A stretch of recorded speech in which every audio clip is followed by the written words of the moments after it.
buenas tardes, queridos amigos. Bienvenidos a Vladimir a la Una. Hoy tenemos con nosotros a Luis Vicente León, presidente de Data Análisis, analista político, analista económico, analista de entorno. Y vamos a hablar en torno a muchas cosas, ¿no? Bienvenido, Luis Vicente. Encantadísimo de estar aquí. Verte, ¿eh? Sí, un placer. Bueno, bienvenido. Fíjate, el gobierno y la oposición dialogarán mañana en República Dominicana. Esto es un anuncio que ha hecho el gobierno de Francia, lo cual, quiero decirte, para mí es una buena noticia. Yo creo en la necesidad de una negociación política, pero más allá de la opinión de cada quien, ¿hay condiciones realmente para una negociación en este momento, Luis Vicente? Bueno, depende. Las negociaciones, sí, yo sé que esto genera siempre una roncha, sí, señor, terrible, y ahorita vamos a empezar a oír a la gente que te dice otra vez, negociación, y no se eso burla, es traición, no sé traicionero. A ver, las negociaciones son elementos fundamentales de la política, y incluso para resolver el problema, incluso para las guerras es indispensable establecer momentos y procesos de negociación política. Absolutamente. Ahora, obviamente que tiene razón mucha gente cuando te dice que si tú te sientas en una mesa de negociación y tú no tienes poder de negociación, obviamente te van a burlar de ti. Y lo que puedes traer como resultado es más frustración y empeoramiento de tu propia situación. Cuando tú dices condiciones, las condiciones país para buscar una negociación siempre existen.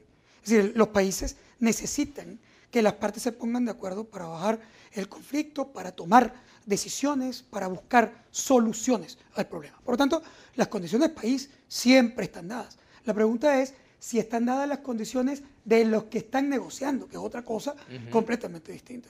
Es decir, ¿puede la oposición conseguir algo relevante, importante, que de alguna manera nos conduzca a una solución del problema sentándose a una negociación con el gobierno? ¿Puede el gobierno resolver su problema, por ejemplo, en este momento, su problema de aislamiento financiero, de abastecimiento, de precios, de desastre económico? Porque mucha gente te está diciendo, vamos a llegar al colapso de la economía. Hace rato que la economía venezolana está colapsada, ¿no? Nosotros no estamos esperando. El problema es que siempre puede ser peor. Es decir, el tema es, y no solamente que puede ser peor, que por supuesto que puede ser peor, sino que hay una condición que la gente olvida cuando está haciendo el análisis del impacto económico sobre la política. La gente cree que en el medio de una gran crisis no hay forma de que los gobiernos no salgan del poder porque es inestable. Entonces, se plantean la idea de que cuando la economía está destruida, cuando te aíslan, cuando hay sanciones, o sea, ya está, el gobierno está fuera porque está, digamos, cercado por esa crisis. La verdad es que todo esto depende de cómo quedan los demás. Así. Por ejemplo, si tú revisas un barrio muy pobre, ¿cierto? Ubícate en un barrio muy pobre donde la gente realmente está en una situación dramática, lo que llamarían los sociólogos viven en la base de la pirámide de Maslow, que es que lo único importante para ellos es comida, o sea, comida y medicinas. Es decir, un pueblo realmente pobre. Y ubícate en el señor dueño del abasto, el tipo dueño del abasto en ese barrio.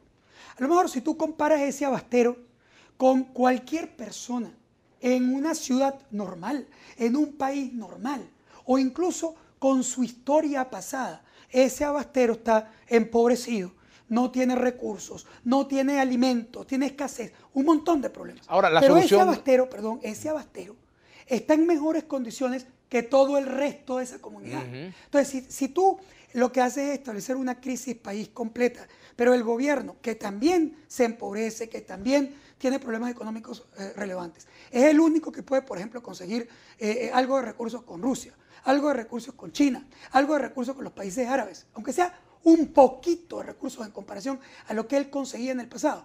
Y él es el único que los puede conseguir. Él sigue siendo el Big Brother, como dicen decisor. Los americanos. Él sigue siendo, está más pobre, sí, pero los otros están más pobres que él. Y el único que tiene para repartir o para comprar cosas es ese actor. Entonces, ¿qué terminó ocurriendo en una gran crisis? O en una gran crisis económica? La gente cree que es que salen los gobiernos. No salieron los gobiernos africanos, viejo.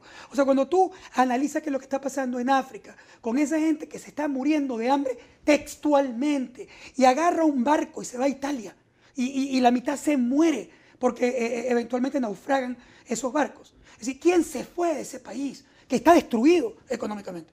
No se fue el gobierno, se fue la gente buscando desesperadamente una mejora. Por eso yo quería retomar el tema de la negociación política, porque precisamente la solución de todo ese cuadro tan dramático que tú planteas, pues puede salir de una negociación política. Entonces, a mí me gustaría ver hoy a voceros de la oposición, sin ningún complejo, decirle al país, sí, vamos a una negociación política por esto, por esto, por esto. Y al gobierno también, es decir, no como que están haciendo algo pecaminoso, sino como que están haciendo algo precisamente para darle una solución a los problemas del país, sin ningún tipo de complejo. Dos puntos muy importantes en lo que has puesto sobre la mesa. Lo primero es, regresando a tu primera pregunta, la clave es entender si las condiciones de las partes existen, si tienen poder de negociación. ¿Qué significa eso? Que yo me siente en esta mesa a negociar contigo, es chévere. Todos queremos que tú negocies conmigo y yo negocie contigo. Pero ¿qué pasa si tú tienes el poder, la plata, los recursos, las instituciones y no estás dispuesto a ceder nada? Bueno. Y lo que estás haciendo es que yo hacerme sentar en esta mesa para burlarte de mí tiempo. Y para perder tiempo y para aparentar que estás negociando. ¿Qué es el riesgo que racionalmente tiene? Porque ya hemos visto esa película varias veces. O sea, no es verdad que es que el gobierno, no, la oposición no quiere negociar porque es mala. No, la negociación ha ocurrido y la oposición se ha sentado varias veces buscando mecanismos de negociación, bien o mal, con errores o no. Pero lo que también es verdad es que ha sido burlada varias veces y que han llegado a acuerdos que el gobierno no ha cumplido. Por lo tanto, tienen razón muchos actores que tienen desconfianza. La pregunta es resolver ese problema, no es si cambió el gobierno es el mismo. Y si el gobierno te puede meter en un hueco donde él te va a burlar y te va a manipular, lo va a hacer. O sea, la gente que se va a sentar en una mesa desde la oposición con el gobierno no es tonta, sabe que el gobierno va a tratar de hacer todo lo posible por manipularte. Ahora, la pregunta es, ¿qué tienes tú para evitarlo? De eso vamos a hablar al regreso con Luis Vicente León, presidente de Data Analysis. Ya venimos con más de Vladimir a la Una.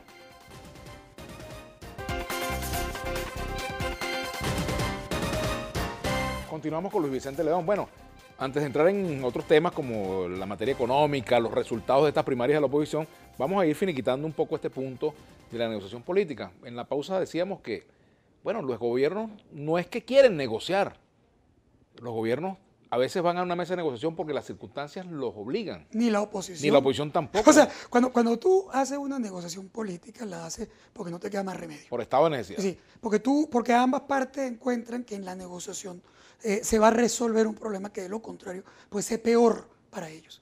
Es decir, las negociaciones van a ser exitosas en la medida en que ocurren dos cosas muy importantes. Bueno, varias, pero las tres más importantes son. La primera es que las dos partes reconocen que ya solas pueden tener un colapso peor y que necesitan ponerse de acuerdo en algunos puntos fundamentales. Al menos para una regularización del conflicto. Sí, para lo cual, ahí está el segundo punto, tienen que estar dispuestos a ceder ambas partes. Es decir, no hay ninguna negociación en la que uno solo coloca las cosas sobre la mesa. Porque eso es abdicación. Bueno, si yo te tengo a ti destruido, te tengo contra las cuerdas y que ya tú no tienes más nada, entonces bueno, yo simplemente te estoy llevando al final y a lo mejor te perdono la vida. Eso no es una negociación, es que a mí me dio la gana de perdonarte la vida o a ti le dio la gana de perdonármela a mí. Ahora, en verdad, en una negociación que no ha terminado, y vamos a estar muy claros, es decir, cuando la gente te dice la oposición no puede ceder nada y no le tiene que entregar nada a un gobierno que está cundido de gente horrible, está imaginándose una película vieja en la que el espadachín tiene al otro tipo en el piso, le tiene la espada en el corazón y está decidiendo si acaba con él o no. Eso no está pasando. Es decir, tú estás viendo aquí que el gobierno está en el piso, le tiene la espada y solo está esperando para darle. Es decir, eso no está pasando. Ahora, al revés, el gobierno también tiene un problema, que piensa que la oposición se fulminó, que acabó con las protestas y que ya no hay ningún otro problema, que él está listo porque la oposición se desmotivó y porque incluso la baja participación en las primarias significa que nadie va a votar por la oposición y que el gobierno es mayoría. Eso es mentira podrida. Primero, no es verdad que los procesos de protesta no tuvieron impacto. Sí tuvieron impacto. ¿Por qué? Porque este gobierno hoy está en peores condiciones desde el punto de vista financiero que lo que estaba en el pasado. Este gobierno tiene un problema crítico en sus relaciones internacionales. Este gobierno está aislado en la comunidad internacional. Es incluso difícil mantener sus relaciones convencionales con los aliados clásicos, porque es impresentable lo que ha ocurrido en Venezuela. Y eso le ha llevado también a unos riesgos económicos y financieros que le obligan a buscar alternativas. Pero esas alternativas, de nuevo, a lo mejor tú te conviertes en un país completamente primitivo y con 4 lochas controlas a la gente. Pero tú estás viviendo un país también completamente distinto, empobrecido y primitivo. Por lo tanto, al gobierno también le interesa buscar alguna solución a este problema. Por lo tanto, si el gobierno reconoce que hay un cerco internacional y local y un problema para ganar elecciones en el futuro que cada vez le va a exigir a ser más impresentable en términos democráticos. Porque el gobierno venezolano no puede ir a una elección presidencial en condiciones normales y ganar. No existe. Es decir, él no puede ir, tú me estás diciendo, vamos a la elección presidencial del 18. Perfecto, no puede ganar. Y no solamente ahorita, ya a esta altura del partido es prácticamente imposible que el presidente Maduro ganara una elección presidencial. Como tampoco es verdad que puede ganar una elección regional. La va a perder.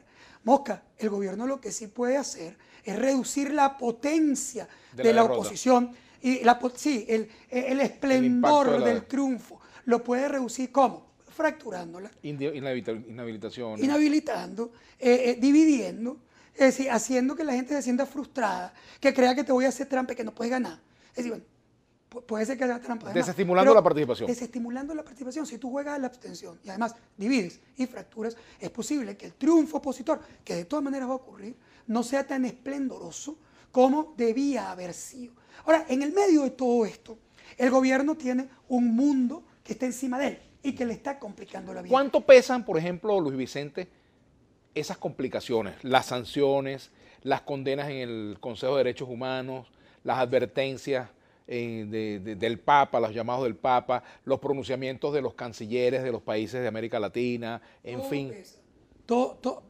A ningún gobierno, no importa que tú te presentes aquí y digas, a mí no me importa lo que digan, no sé qué, siempre te importa.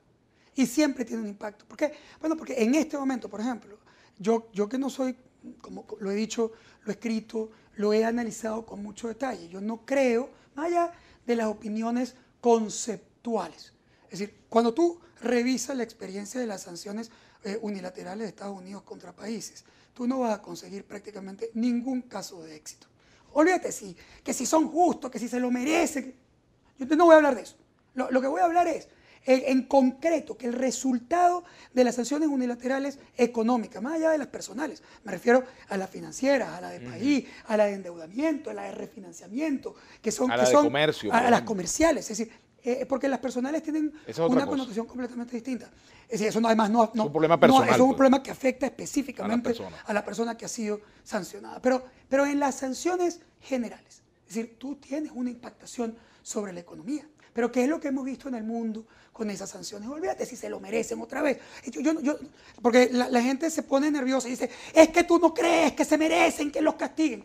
No importa si se merecen o no. El problema es que el castigo que le estás aplicando no resuelve el problema que estás tratando de resolver. Eso no es un problema moral, sino práctico. Práctico.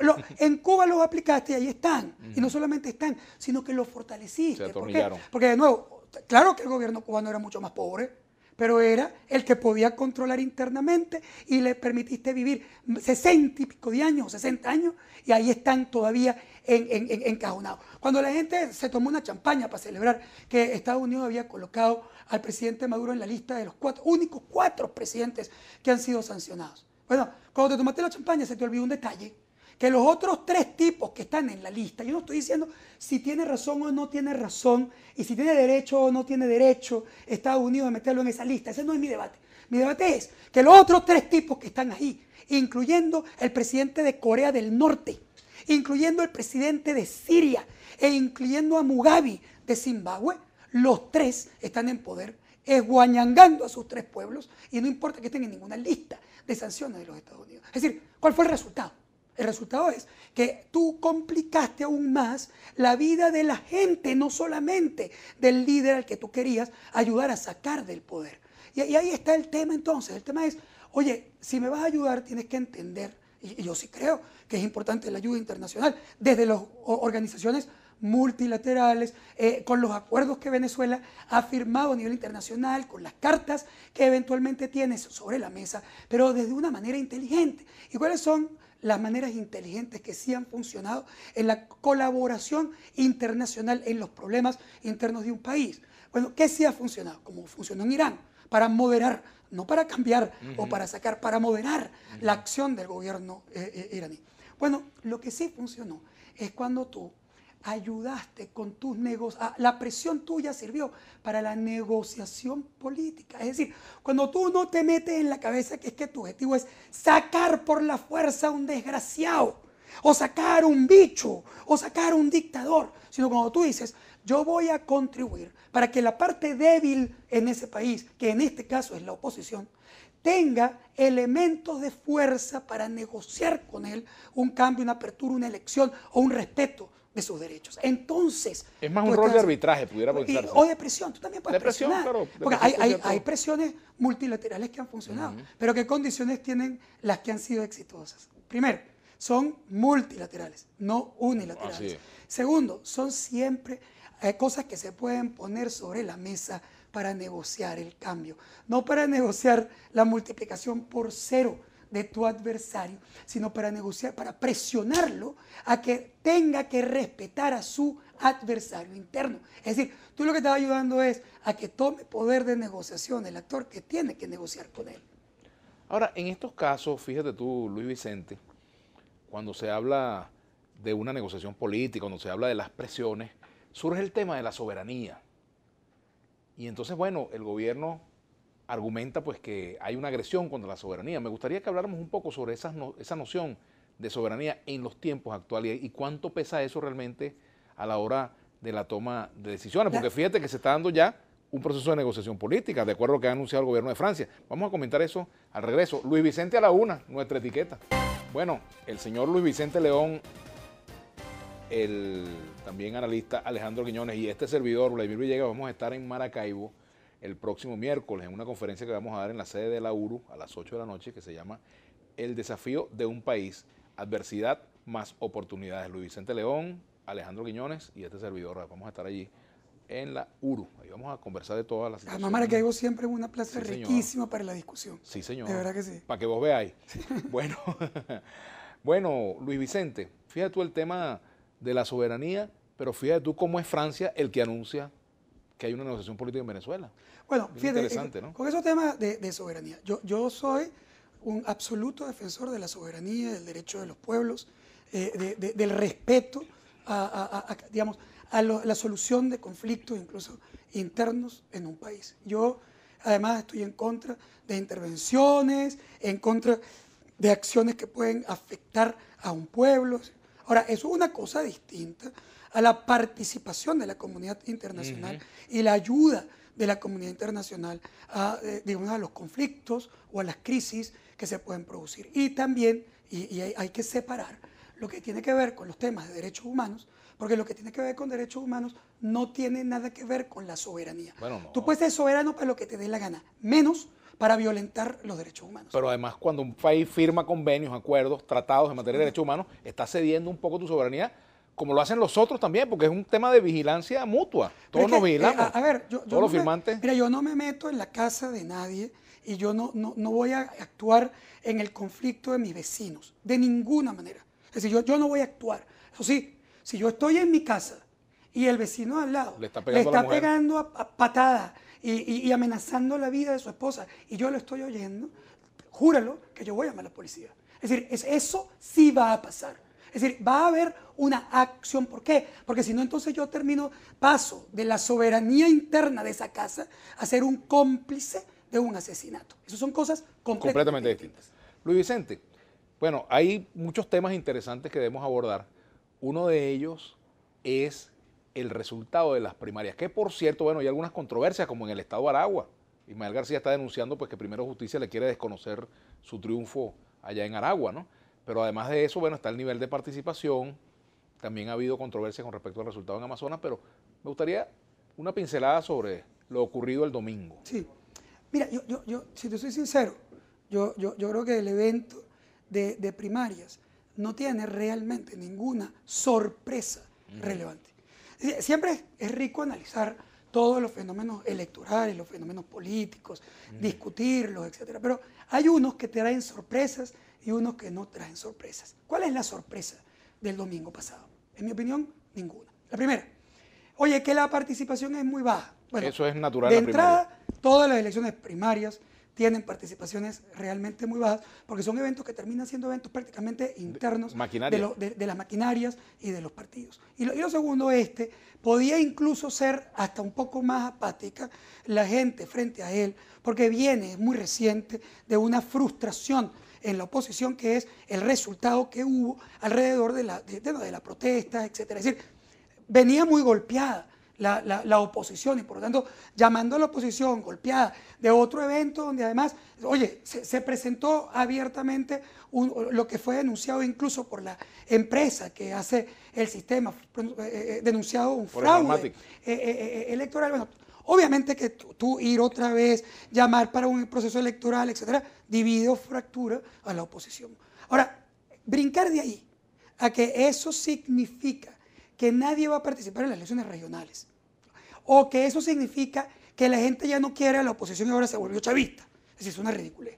Es decir, primero, la gente no participa en primarias y, sin embargo, luego es probable que en la elección regional haya una participación, bueno, nunca esplendorosa, porque las elecciones regionales tampoco son elecciones de participación masiva como las elecciones, digamos, presidenciales. Pero si son por encima del 60%, los porcentajes de participación. 60-70% es la participación histórica. Es decir, la participación histórica está entre 60 y 70 en eventos de este tipo. Bueno, en el peor de los casos, aquí va a participar 50%. Es decir, digamos que puede haber un impacto todavía de la división de la oposición frente a qué hacer alrededor. Pero hay una lectura que yo no sé si tú coincidirás conmigo, Luis Vicente. A lo mejor es una exageración lo que voy a decir, pero yo siento que las candidaturas más radicales no tuvieron éxito. Los discursos más radicales no fueron los que tuvieron éxito. Fíjate, bueno, y esta Acción Democrática, como salieron los adecos en esta elección. Es perfectamente normal. Es decir, ¿por qué?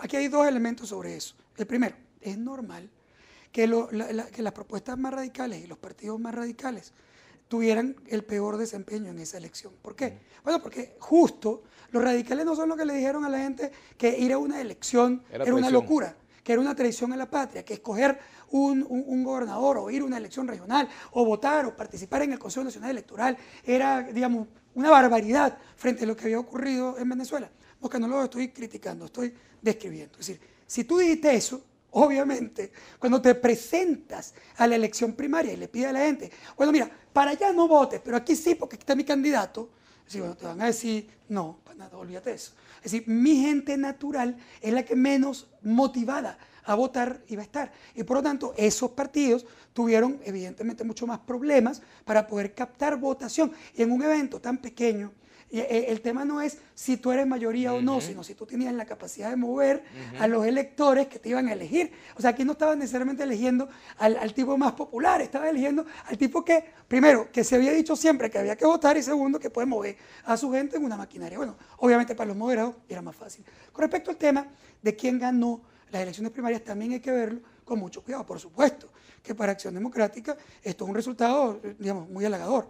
Es decir, tuvo varios candidatos que fueron elegidos ya por consenso previamente, y luego gana muchos, sobre todo, obviamente, los estados del interior pequeños. Estamos hablando de estados pequeños, algunos en Oriente, los tres andinos como yo. Es decir, además una traición adeca andina que se repuso sobre la mesa otra vez.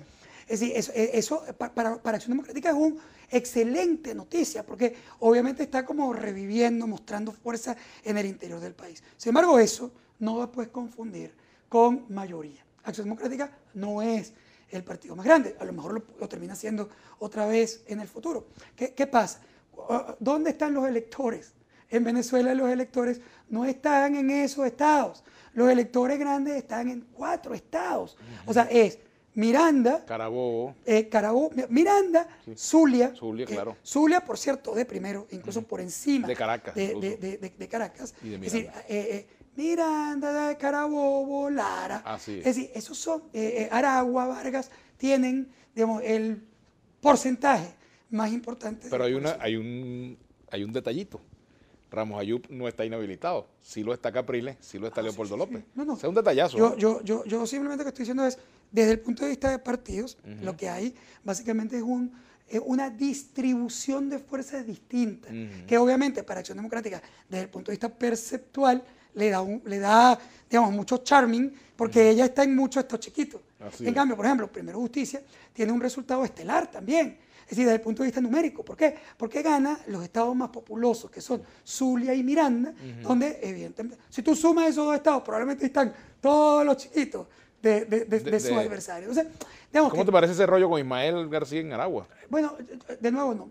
Hubo problemas importantes en varios estados, no solamente en Aragua. Bueno, en Amazonas también, en Amazonas, en el Zulia. Hubo debate en el Zulia. En Barinas incluso también. Yo creo que ahí básicamente siempre es inevitable. Es un proceso electoral, donde además quien controla el proceso no es un sistema completo, hipersofisticado, automatizado. Oye, mira, son dos personas que están buscando una candidatura y que quieren ser gobernadores. Si están más o menos cerca, el riesgo de conflicto se amplifica. Ahí no hay nada especial tampoco en eso. Sí, ahora yo estoy seguro que el chavismo va a tomar ventaja. Va a decir primero que votaron 4 gatos.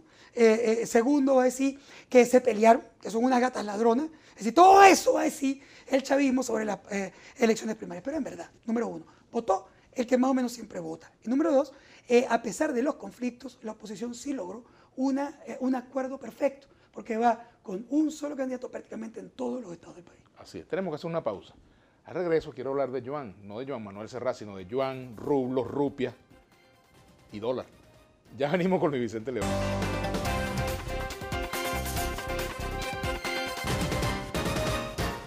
Bueno, continuamos con Luis Vicente León. Luis Vicente, ¿es factible sustituir el dólar como moneda de referencia en la economía venezolana e irse por la vía del yuan, de la rupia india, del rublo ruso? Bueno, mira, siempre es posible buscar alternativas cuando simplemente se te cierran todas las rutas o vías financieras o se te complica realmente la operación. Pero una cosa es que tú te la cierres y otra cosa es que te la cierren. Sí, bueno, pero en realidad yo creo que el gobierno se está anticipando al impacto de las sanciones financieras sobre ellos. Si tú lees las sanciones de Estados Unidos, en realidad poco a poco se va a complicar el panorama financiero para Venezuela y para el gobierno venezolano. Y se complica porque al final del día cuando tú estás operando y empiezan a haber sanciones que impiden, por ejemplo, que tú consigas créditos, porque lo que Estados Unidos prohibió es que se den nuevos créditos al gobierno venezolano e incluye, por supuesto, PDVSA en ese proceso. Poco a poco, operativamente, se te complica muchísimo el panorama. Y lo segundo es que los bancos, que son muy sensibles, porque la multa en el mercado internacional, en Europa, en Estados Unidos, la multa para los bancos por una violación legal son brutales. Entonces, un banco que solo sospeche que es posible que un funcionario de su banco cometa un error entregando algo que eventualmente luego un gobierno como el de Estados Unidos puede decir que eso estaba vetado o prohibido, prefieren simplemente no operar. Entonces se complican los bancos corresponsales, es difícil saber cómo Carrizo tú le trasladas o transfieres dólares a un cliente, eso complica las operaciones de DICOM, eso complica el refinanciamiento de la deuda. A esta altura del partido, con esta situación económica que tiene Venezuela, cualquier país normal ya hubiera refinanciado, hubiera buscado mecanismos para refinanciar su deuda y PDVSA a lo mejor hubiera negociado con sus proveedores para decirle, oye, déjame canjearte unos bonos que se están venciendo ahorita por unos bonos de más largo plazo, todavía otras garantías. Es decir, podía negociar, pero no se puede, porque resulta que por la forma de la sanción americana, PDVSA no puede emitir nueva deuda y tú normalmente refinancias como canjeando deuda con una nueva emisión. Por lo tanto, en algún momento el gobierno en verdad va a tener gravísimos problemas para operar. Ahora, ¿estas decisiones son lógicas, son las adecuadas, son las que tenían que tomarse? No. Las decisiones que tenían que tomarse arrancan mucho más. Bueno, no, estamos hablando ya de política macroeconómica, es otra cosa. Era tener una economía seria, era respetar. Tema de control de cambio, reordenamiento de la economía. Una vez que tú estás, como ya vemos en un mapa completamente de economía colapsada, en una economía primitiva, que está aislada y que tiene problemas críticos para operar en el sistema financiero, obviamente el gobierno va a estar buscando algunos mecanismos por donde pueda respirar. Y puede respirar por Rusia. y puede respirar por China, y puede respirar por los países árabes, y probablemente por euros, mientras la Comunidad Europea no establezca todavía sanciones financieras. Entonces, el gobierno está haciendo lo que piensa que le va a salvar la vida. Pero respira como si estuviera subiendo al Ávila, no respira cómodamente, o sí respira. Cero cómodamente. Tú simplemente estás en una situación de drama. O sea, te estás poniendo una bombona de oxígeno y estás viviendo artificialmente en un sistema que no opera así. O sea, ningún petrolero opera así. Bueno, Rusia tiene algunas operaciones y me imagino que Venezuela aprenderá algo de las sanciones que Estados Unidos también estableció para Rusia. Pero fíjate que ayer decía Ramos Aliub, ahí sentado, bueno, pero es que hasta los rusos hacen sus operaciones en dólares, los chinos las hacen en dólares. Bueno, ahí no. Hay algunas operaciones, sobre todo en Rusia, que tienen, sí hay operaciones rusas en dólares, y seguramente Venezuela también hará operaciones en dólares, pero sí hay operaciones en otras monedas, porque hay sanciones contra Rosneft. O sea, hay algunas operaciones específicas que tampoco pueden realizarse y tienen que buscar mecanismos alternativos, empresas mixtas que operan en Rusia, etcétera. Pero la verdad es que esta va a ser una operación absolutamente paralela y pequeña. No hay forma de hacer eso, tu vida cotidiana, y que el país opere como si no estuviera pasando nada. Simplemente tú estás operando en emergencia. Tú te estás poniendo un torniquete o estás buscando algunas opciones para respirar. Pero esa no es una economía que tenga a largo plazo. ¿Y qué va a pasar con el llamado dólar paralelo? ¿Qué va a pasar con el DICOM? Bueno, de nuevo, si tú no aplicas un modelo de ajuste moderno, tú no puedes resolver el problema. Todo lo que tú estás haciendo es poner parches. Y bueno, a lo mejor algunas en individual de las medidas podrían incluso hasta evaluarse en positivo. Por ejemplo, el gobierno anunció, el presidente reconoció que el sistema de control de precios no funcionaba, que había colapsado y que se habían equivocado. Eso lo reconoció, ya lo había dicho antes y lo volvió a reconocer en su última locución frente a la Asamblea Nacional. Sin embargo, nombró unos inspectores para que vayan recorriendo las bodegas, abastos, supermercados. Entonces, al final del día, si tú no vas al foco, al corazón del problema, que es que tú tienes un tipo de cambio controlado y eso no funciona, que tú tienes controles de precios que no funcionan, que tú tienes hostilidad frente al sector privado que no funciona, que tú intentas sustituir con empresas del Estado lo que es insustituible, que es la producción. Tú puedes expropiar lo que te dé la gana.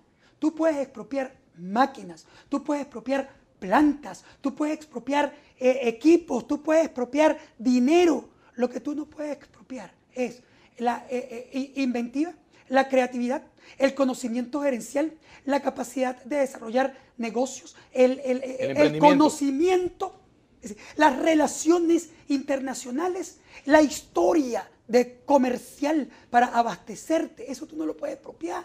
Entonces, ¿qué estás expropiando? Es como cuando alguien hackea un Twitter. Sí, yo tuve hackeado mi Twitter. Yo lo tengo todavía, no me toque ese bar porque me mata, como diría Julio Jaramillo. Se me cayó la cédula. Yo tuve también hackeado mi Twitter y al final, como mis hijos estaban enfurecidos, pues son chiquitos, pero además tecnológicos, y sentían que era como les hubieran robado a ellos también. ¿Y cuál era mi mensaje a mis hijos? Mira, mana, te voy a decir una cosa. Ese Twitter, ¿qué es?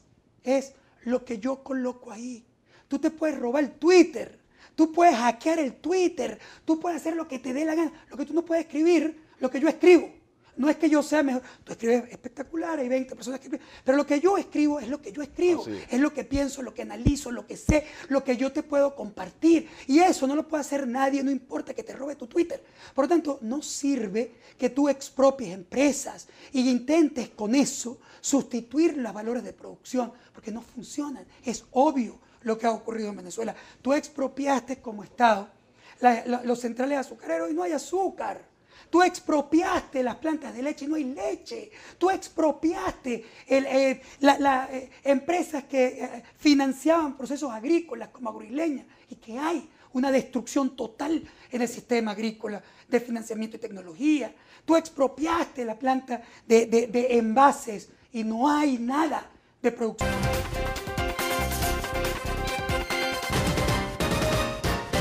Bueno, tenemos comentarios aquí en el Twitter. Vladimir, lee mi tweet. ¿Por qué en Dominicana y no aquí? Si el problema es aquí, no es allá, dice Alexander Salcedo. Bueno, tema de decisión. Los procesos de negociación, la gente cree, y yo lo entiendo, que tienen que ser transparentes, que tienen que percibir. No es verdad.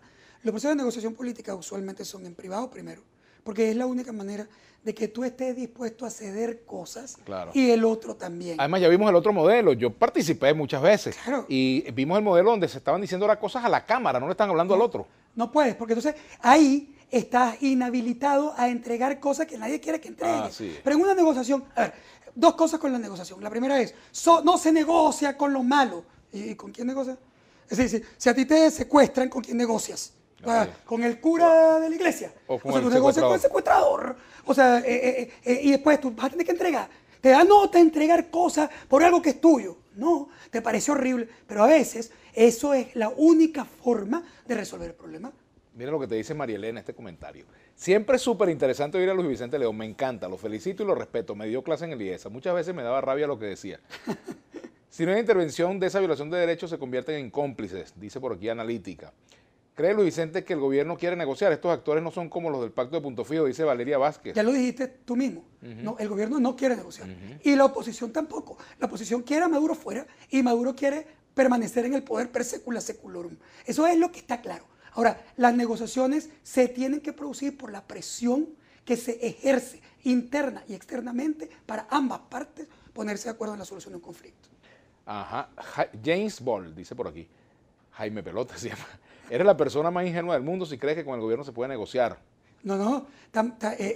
Obviamente, por ejemplo, que en las negociaciones en Chile, que negociaban nada más y nada menos que con Pinochet, que era sin duda un asesino, nadie pensaba que la oposición o que Pinochet eran inocentes e ingenuos. Simplemente se dieron las condiciones y la presión. Por cierto, que en el caso chileno, uno de los aprendizajes más importantes es que la oposición, a pesar de sus diferencias gigantes, se puso de acuerdo para un objetivo mayor, que era resolver el problema juntos. Y estas divisiones, lo único que nos dicen es que la oposición no ha entendido que su enemigo es mucho más fuerte que él.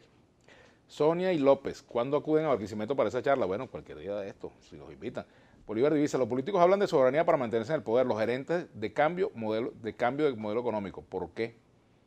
Bueno, o sea, una negociación para ustedes, los manguchitos, es asesinar inocentes, que más gente viva, es presionar. Berro, qué ideas, dice Pedro Romero. La verdad es que Pedro creo que nunca me habrá leído, por lo menos en mi caso, porque yo he rechazado abiertamente todos los procesos de violencia y no me importa si es de gobierno o de oposición. Para mí eso es irrelevante, porque para mí las cosas no son buenas y malas por quien las hace. Son buenas o son malas, no importa quién las haga. Aquí dice Luis Denis Morillo, EU y su cómplice Julio Borges, no se te olvide, Luis Vicente León, al pueblo no perdona. ¿Se podría repetir el fraude del 30J en las regionales o están blindadas con la auditoría ciudadana? Pregunta Oscar Dávila. Bueno, no es lo mismo un evento, Mosca, yo sí creo que el tema es un tema que se tiene que revisar y la historia de Venezuela tiene que de alguna manera estar pendiente de lo que ocurrió ahí, porque es un evento que rompió incluso lo que era el patrón de los procesos electorales previos. Eso, así como pasó el 30, no había pasado en Venezuela en estos procesos electorales. Ahora, el tema de una elección donde la oposición participa y tiene testigos es completamente distinto a lo que ocurre cuando tú simplemente vas solo. Es decir, si tú vas solo, no hay testigos, no hay nadie, pues por supuesto que yo puedo hacer lo que me dé la gana y meterte en lo que te dé la gana en términos de votos. Ahorita la Valdés, Vladimir Laguna, saludos amigo, qué bonita tu corbata. Ah, esa me la regaló Salomón del Valle, allá, mi amigo de Carabobo. Bolívar Divisa, si la oposición gana 21 gobernaciones, el gobierno estaría obligado a negociar salida con cambio de modelo económico. No, y aquí hay un tema que para mí es fundamental, Vladimir. Es decir, la oposición ha cometido, hay cosas espectaculares y muchos errores, como todos, porque en la vida así somos, tenemos errores y hacemos cosas buenas. La oposición ha tenido muchas cosas interesantes también, pero hay un error, y haber generado expectativas falsas para mover a la gente a votar o a participar es uno de los peores errores. ¿Por qué? Porque cuando tú sabes que no vas a obtener ese resultado, sabes entonces que cuando no lo obtengas vas a tener frustración y va a empeorar la situación a futuro. Las regionales no van a sacar a Maduro del poder. Saludos a Sabás y a Evangelista Freites en Irapa, que pidieron que les enviáramos saludos con mucho cariño. Bueno, por ese flaco yo sí votaría a las presidenciales. Saludos desde Acarigua. El flaco quieres tú. Oye, mira, eso es lo mejor que me han dicho, porque tengo 3 meses a dieta con un esfuerzo. Bueno. Haciendo dieta, haciendo ejercicio. Así es. Guillermo Abreu, invitado de lujo. ¿Quién puede perderse este programa de altos quilates? Bueno, otro comentario. Si se emite una boleta de excarcelación y no se ejecuta es porque existe un estado forajido dentro del estado. Pregunta Claudio. Yo creo, primero, que mientras haya un solo preso político en Venezuela, todos los venezolanos estamos presos. Y lo debemos sentir, porque un preso político significa no solamente una violación del derecho individual, es el derecho a que pienses, a que te expreses, a que participes. Y cuando un gobierno intenta presionarte o amenazarte con la cárcel por lo que piensas, usualmente lo que está buscando es que no hagas, que no digas y que no pienses como tú lo tienes que hacer. Gracias por ese cable a tierra necesario en estos tiempos de pasiones políticas e incoherencia de parte de esta oposición, dice Juan Manuel Rojas. Bueno, ya tenemos que despedirnos. Luis Vicente, ¿tú vas a ayudar en la negociación política? Por ahí me preguntan también. Bueno, si me invitan, yo siempre estoy dispuesto a ayudar en todo lo que pueda conducir a un cambio estable y pacífico en Venezuela, siempre que conduzca un cambio. ¿Tú has visto Brújula Internacional? Sí, claro. ¿Qué opinas de ese programa? Espectacular. Bueno, ahorita vamos a verlo con Claro que sí. Julio César Pineda. Será hasta mañana. Mañana estará con nosotros Rafael Lacaba, candidato a la gobernación del estado Carabobo. Muchas gracias por haber venido. Gracias a ti, que estés muy bien. De verdad, un placer. Y bueno, quédense con Brújula Internacional.